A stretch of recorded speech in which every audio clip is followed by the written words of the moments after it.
Hi everyone, this is Dee Reinhardt with Illinois WorkNet. I am going to be hosting our second session today, Resume Tips in 30 Minutes, on healthcare.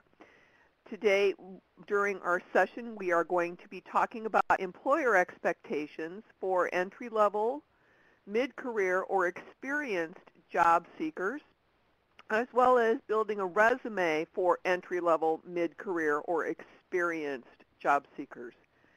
Today, our guest speaker about healthcare is Tracy Spinks. She is a corporate healthcare recruiter and has a background with Illinois WorkNet. She was a career specialist in one of the Illinois WorkNet centers. So we'd like to welcome Tracy. Hello, Tracy. Hello. Good afternoon, everyone. So today, let's get started with our entry-level resume. And we have two resumes on the screen.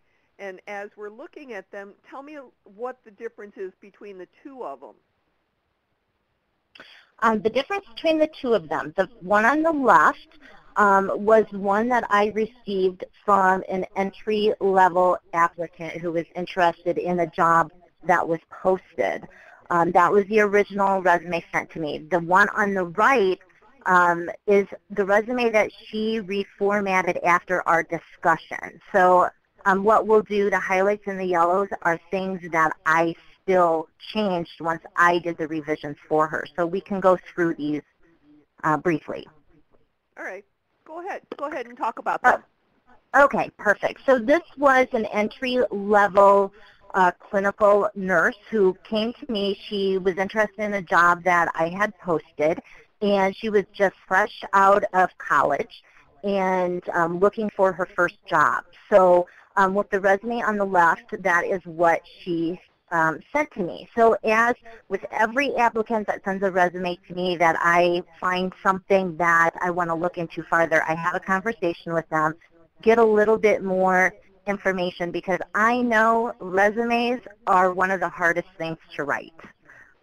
So I usually cut people a little slack with the style of resume that comes in.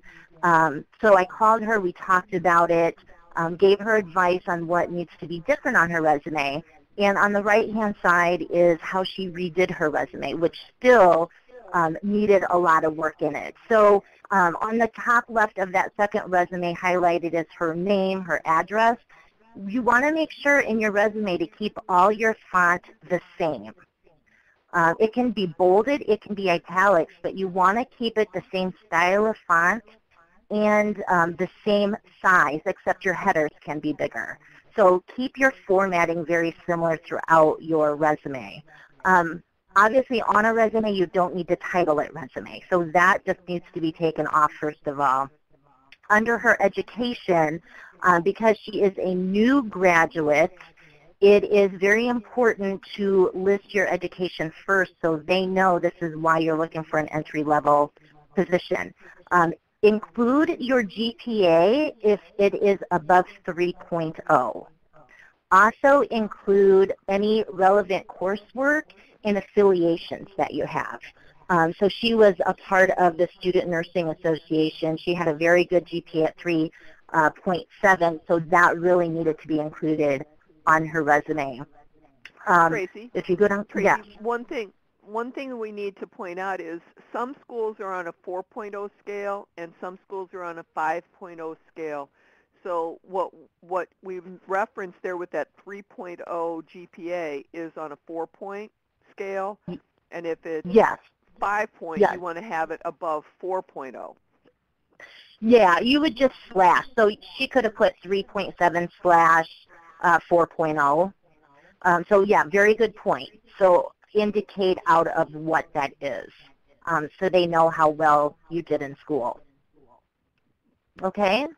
Okay, so then if we move to the next section, I didn't ask her to change anything in that next section because that was relevant coursework. She did a good job on that. However, she did go in and change it and ended up with a spelling error in there. So one of the key points is always review, always spell check your resume. And I always tell people, have somebody else read it for you, because If you're reading the same mistake over and over again, it just becomes to look normal. So always have somebody else proofread your resume for you. License and certification, she did a great job as well, so there was nothing to change there. When we moved down to experience, what I wanted her to do, instead of just the word experience, I wanted her to put in clinical experience, because I wanted that to catch the reader's eye that this is the experience you want to be asking me about. This is what makes me relevant to the position I'm applying for. The highlighted under there, you want to be specific in what your duties are. Don't be general. Tell them what you did. If you manage the care of patients, tell them how many. So quantify what you do on a daily basis. So instead of just saying manage the care of patients, I manage the care of 5 patients simultaneously. Tell them what you did. Tell them who you worked with, things like that. So add more details to that section. The next section after that. That's a great point. The section after that, under the standard hospital, she just did a little reformatting there as well, and it pushed the dates off to the side where it started on the right-hand side and then went to the next line. She just needed to clean that up a little bit. And then again, she needed to add more detail to her description there. The bottom part, campus computer, always don't ever just think that work that you have done outside of like a clinical role is not relevant. A lot of times what you do is transferable. So just because what she has on here is not clinical experience, some of that experience is transferable. As you know, healthcare is a service industry. It's all about customer service. It's about bedside manner. It's about working with families. So anytime you have anything that's relevant to that, especially as entry level, include that on your resume. Great point, Tracy. So then what I did as I was talking to her, I actually redid her resume for her. And this is what I came up with. So at the top would just be her name, her contact information on the next line, and then I just did a brief profile or summary for her. You know, I'm entry level, this is what I've done type of thing. It just kind of, you can add buzzwords there or keywords there to help the reader know what some of your experience has been. And then just from there, I just kind of cleaned up what we had talked about up to that point. If you go down to where it says clinical experience, I added those details that she had not put in. So that is what I came up with. She ended up getting a job at a level 1 trauma center here in the city with this resume. That's great. That's really great. So let's take just a break here for a moment and take a poll of what our audience is. Are the participants entry level, mid-career, or are they experienced job seekers? And if you were on the first webinar, your answer might already be in here, but if you're new to this webinar, you may need to add your answer.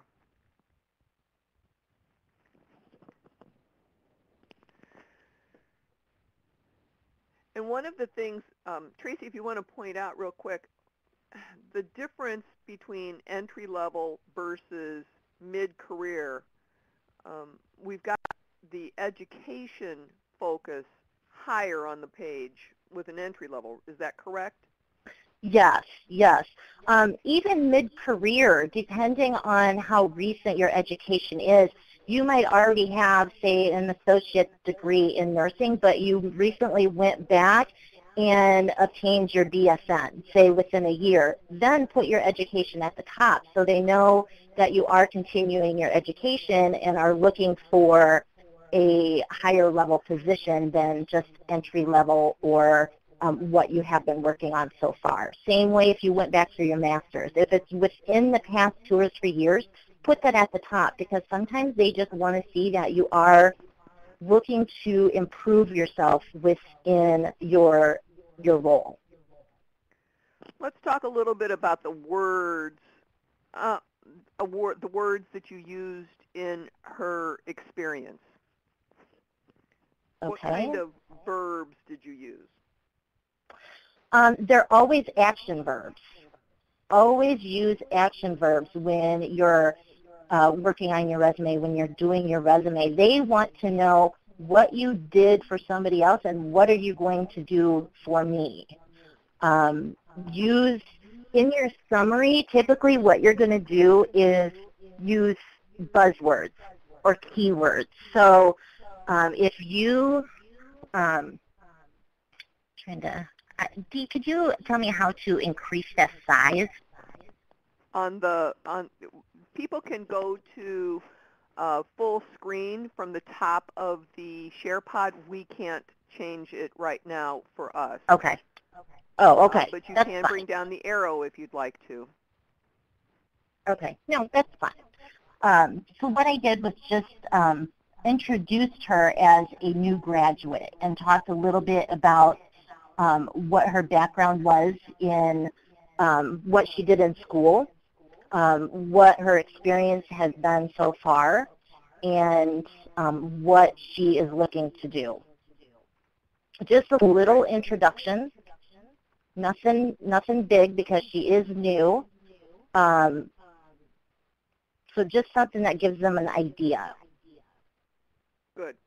And keywords are very important. And I just posted a link from our IT presenter how you can find some more information about keywords. So she was the speaker on our IT presentation webinar. Yeah, and the best place to, I'm sorry, Dee, the best place to look for keywords is in the job description. Yes.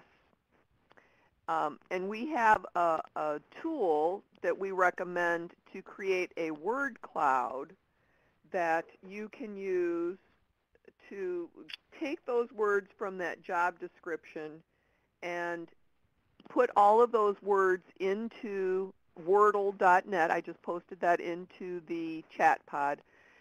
Create a word cloud to find out what those key words are. So you can use that there.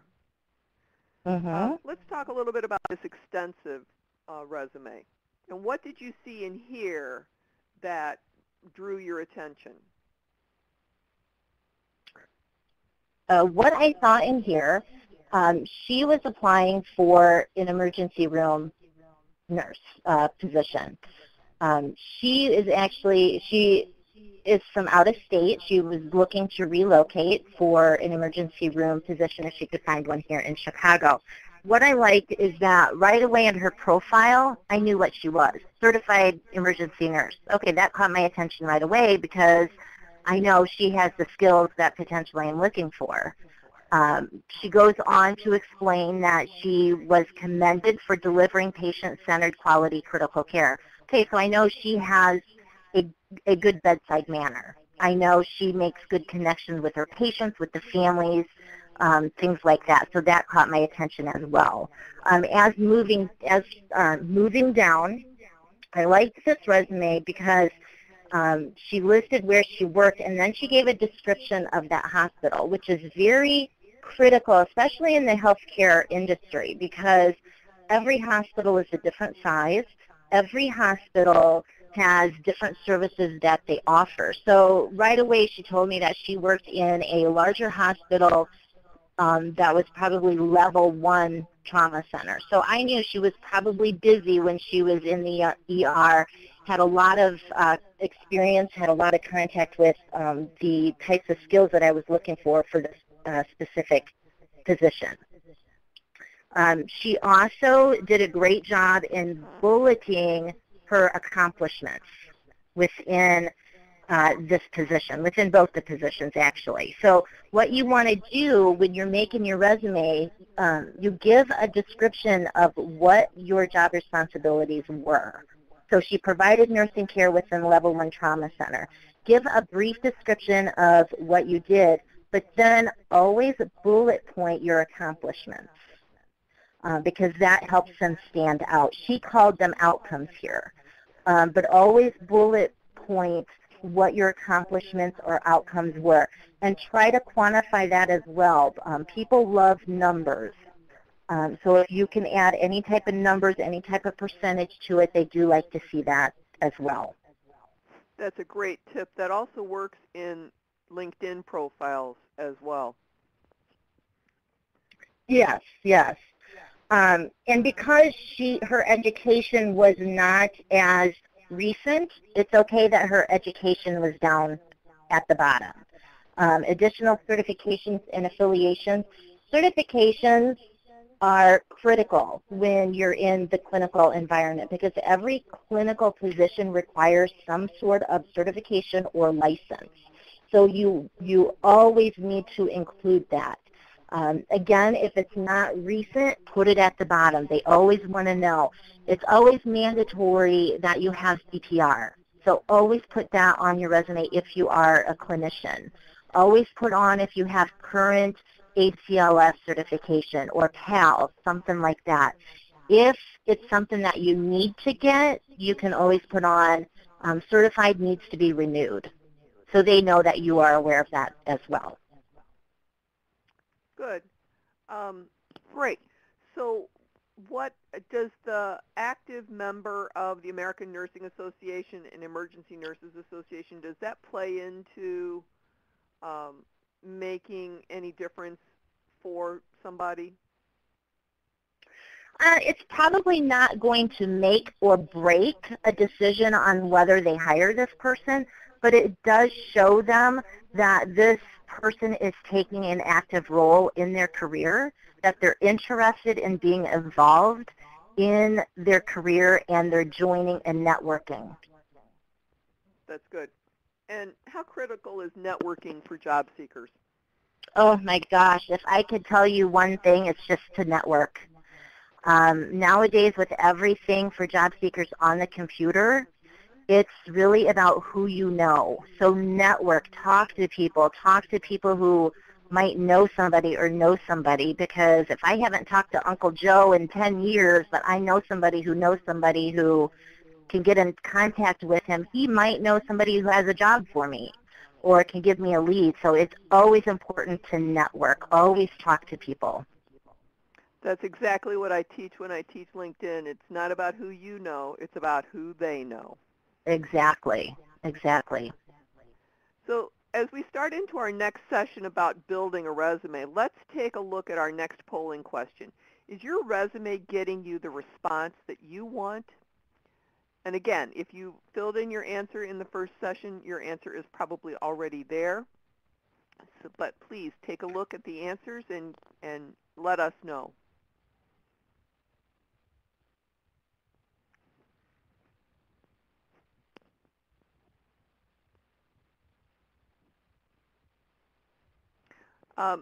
Tracy, can you read Cindy's question at the bottom of the chat pod there? It says, if you have room, should you keep the certifications separate from the affiliations? You can, yes. They do not have to be put in the same subtitle. Feel free if you have room. And that's a good point, too. You don't have to limit yourself to a one-page resume. They are okay, people are okay with 2 pages if you have extensive work history, if it's relevant. Entry level probably will need to stick with 1 page just because you're not going to have all the experience that somebody else would, but 2-page resumes, even 3 if you need to, are okay. And who's a likely candidate for a 3-page resume?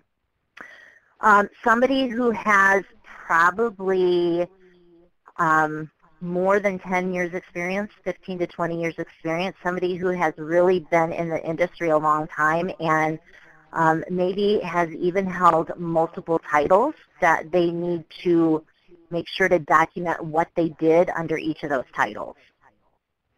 So let's talk a little bit about, before we move into building a resume, you just mentioned somebody that has a little bit more than 10 years of experience. Now, I'm an old goat, and I've got a lot of years of experience underneath my belt. What do I really need to use, chronological or functional resume? In my opinion, it really matters what type of work you're going for. If all your experience is geared towards the type of job that you're applying to, functional will work fine, because that brings out all the critical skills that people really want to see what you've been doing and what you can offer to bring to them. Chronological, I tell people, is never wrong. It's just what details do you need to include in it. And typically what I tell people, you only need to go back 10 to 15 years. Unless there's something back there that you think is really relevant to what you need to do, then we can format it in a way that you can summarize what you've done in between your most recent experience and what that relevant experience is that you want to share with the reviewer. Great. Thanks for answering that question for me. So let's move into our example here of building an entry-level resume. And this is a template that we pulled from the Illinois WorkNet Resume Builder. So Tracy, tell me a little bit about what's there and what people can do with the Illinois WorkNet Resume Builder tool that we have. Okay. I really like this tool, especially for people who are not familiar with how to write a resume. This is a great tool. It helps you find a format that's going to work for you. It helps you build your resume to a point where you can do everything just on this one application. So it also is very flexible in being able to move things around in the format. So if the education is at the top, you can move it to the bottom. So it's very flexible in that regard.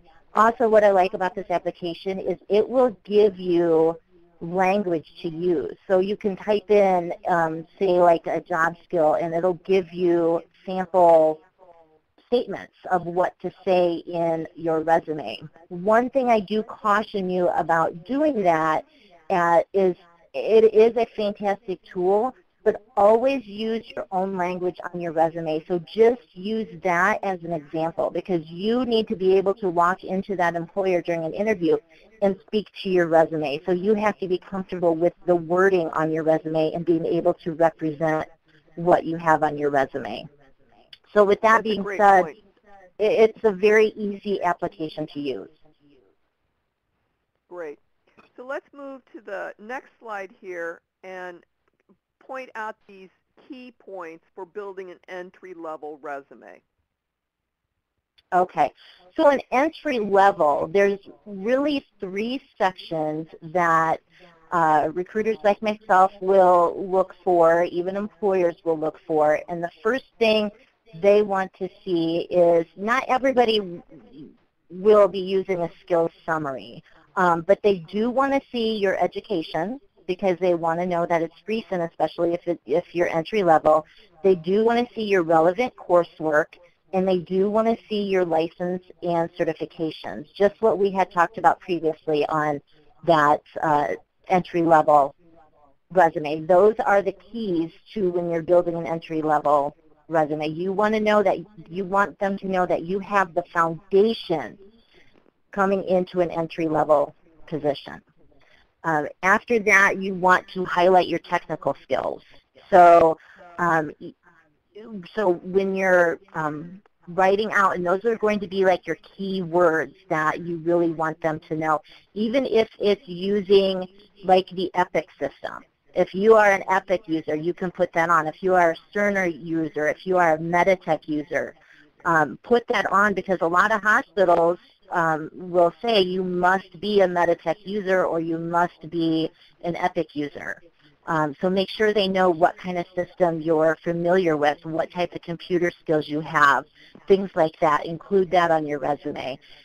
Anytime you go to additional training, even if it's a class that offers no credit, anytime you attend something that is relevant to a position you will be looking for, include that on your resume as well. Great. And what's the best way for somebody to add that the additional work history that's not career focused on what the job is that they're applying for? Can they and especially if it's got transferable skills associated with it? What's the best way to put that on their resume? Yeah, usually what I do, the first section I'll say clinical experience. And then for a section like that, sometimes I use additional experience. Just something so they know this is more experience than what I've listed above, and here's why I'm listing it. And then I'll list the transferable skills that were used in that work. Great, great, great. So now let's take a look at this a little bit more advanced resume that's a template also from the Illinois WorkNet Resume Builder. What are some of the key points here that we want to look at? Key points, the first one that jumps out is their summary at the top. Tell them what you've done, what you're focusing on, what you can offer them, and they actually at the top put in some of the key words up there too, which I like. Their relevant experience going down, it's very easy to read. It's very nice formatted. You use a mix of capital letters to get the attention of where they worked, and then you bold, what your job title is. So things like that will stick out to the reader. Provided very good information within that relevant experience. Going down, they did add additional experience down there that they had, and then their education and training is below that. Anytime, for experienced workers, even older workers, when you are putting your education and training on, you don't always have to include the date. That is something to keep in mind. So if you graduated, and I'm using nursing, in these examples, but it goes with any type of career within healthcare. If you graduated with a degree in 1982, you do not need to put that on there. You can simply put BSN on there and graduated. All that needs to be confirmed anyway before you get a job. So, but that helps avoid any kind of questions, any kind of discrimination, actually, as we get older and we're looking for work. So please keep that in mind. Good point. So let's reiterate these points for building a mid-career or an experienced resume. Okay, lead with job title is wonderful. If you are going for a job that is specific to what your experience is, lead with that. For example, that's the first resume, the experienced nurse, she was going for an emergency room nurse. She could have titled, she could have had that right on her resume, emergency room nurse.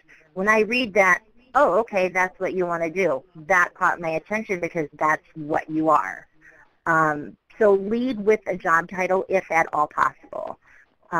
Offer 2 ways to show skills and expertise. You can do that simply by using the summary, and I do highly recommend people use a profile or a summary. And again, they're not the easiest to write because we are not used to tooting our own horn. So look for example, see how other people have written theirs, and then make yours your own for doing that.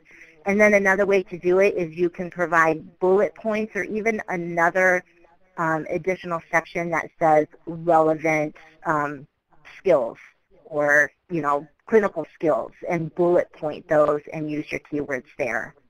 Again, it's very important to pay attention to consistent formatting. You want all the font to be the same.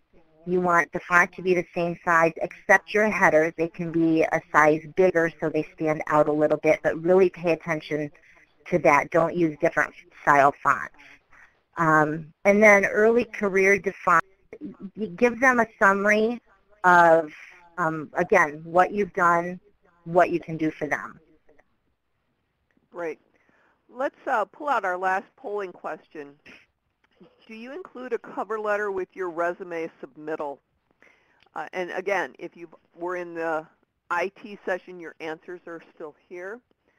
But Tracy, while the people are answering, let's talk a little bit about cover letters and how important are they? I think cover letters are very important. It actually is the first introduction to your resume. And I'll be honest, not everybody reads a cover letter. Not every recruiter will read a cover letter. But I tell people, err on the side of caution and include a cover letter every time you're able to submit one.